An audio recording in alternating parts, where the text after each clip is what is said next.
है दोस्तों, आज के हम आ चुके हैं अनुराग भाई के स्टूडियो में, जो कि आज हम दीपक दुलार सुपरस्टार से बात करेंगे, जो कि इनका गाना आया है।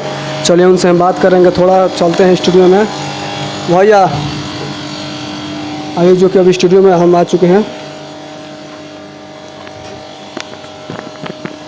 कैमरामैन से चाहोगे फोकस कीजिए थोड़ा दीपक दुलारुआ पर, जो कि अभी इनका एक गाना आया है ढूंढी चालीसा। आज इनसे हम थोड़ा बात करेंगे।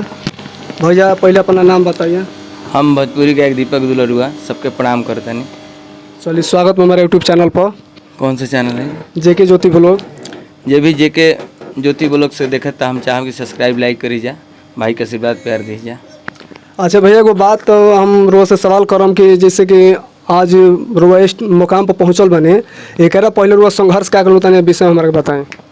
संघर्ष हमने के बहुत दिन से अपन हमरा नाम से एगो स्टूडियो चला, अनुराग भैया भी बानी, सबके जाने ला कि दीपक भाई के स्टूडियो है। अनुराग भाई का तो पूरा यूपी बिहार चिन्हते से कि इनका स्टूडियो बहुत वायरल भइल बने। तो हमने के शुरुए से भैया संगे गावत रही जा, गावत गावत एक प्लान बनल के कोई स्टूडियो खोली जाए, स्टूडियो खोलनी जाए। बहुत सारा जैसे हमार गाना मिलियन में भी गइल बा, जैसे खेसारी चली साहब कुछ दिन पहले रहा सुन लो हम। अच्छा रोज जो नहीं आइल एगो ढूंढी चालीसा, अच्छा के विषय में बात करम, लेकिन अब पहले अपन बताएं। यही तरह बहुत स्ट्रगल कैले बन जा, पटना दिल्ली कतना घूमल बन जा, हमने के पीछे पीछे सब कोई के बहुत स्ट्रगल कैले बन जा, एकरा के का कहल जा। बाकी रवा सब का आशीर्वाद से आज स्टूडियो बा, अपन सब व्यवस्था बा, गाना बजाना सब ये से होला नया भोजपुर अनुराग स्टूडियो से। अच्छा एक पहले जो अभी तक गले में पहले जो अभी नॉर्मल में चलत रही ओकरा पहले माने जिससे कि माने केहू रोग जो देखत हो के तो और का समय माने देखत हो तो का कहत रहे। देखी ऐसा लाइन है कि कलकारी में जब तक रवा सक्सेस नहीं गिरा कोनो पद के इज्जत बाना। हमने के जब गावत रह जा घरी बार बड़े बड़े बढ़ा ले जा, स्कूली में गायब जा। एगो हमार सर कौन स्कूल में गावत रहे?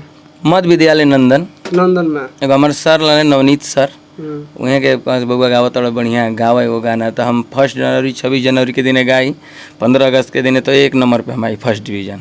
तो घरी स्टोन बॉक्स मिले इनाम में, बहुत खुश हो गए कि भाई चलो आज हमनी के फर्स्ट आइल बन जा।